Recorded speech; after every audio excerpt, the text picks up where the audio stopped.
السلام علیکم ورحمت الله وبرکاته. ګران کتونکو، نن یو اهمه مسله ده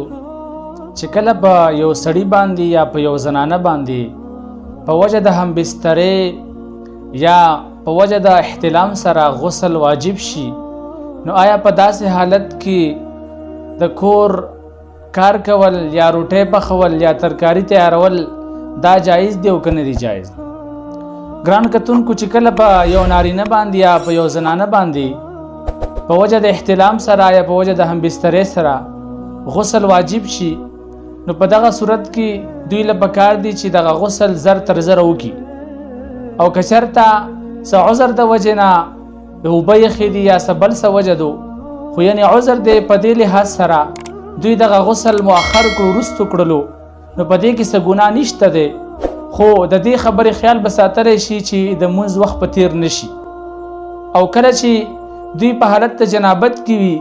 نو په دغه صورت کې که نارینه وي او که زنانه وي، دوی دواړه ترکاري هم تیارولی شي، روټۍ هم پخولی شي. خو چې کله دغه ترکاري خوري، نو دوی له پکار دی چې اودس وکړي، او که چېرته اودس نشي کولی، نو دوی له پکار دی چې دغه خوراک و څښاک نه مخکې غړغړې وکړي. ځکه که چېرته دوی په حالت ته غسل کې بغیر د اودس نه یا بغیر د غړغړو نه دغه خوراک وکړو، نو دغه مکروه تنزیهي دي. نو پکار دی چې دغه خبرې خیال وساتلی شي. و آخر دعوانا ان الحمد لله رب العالمین.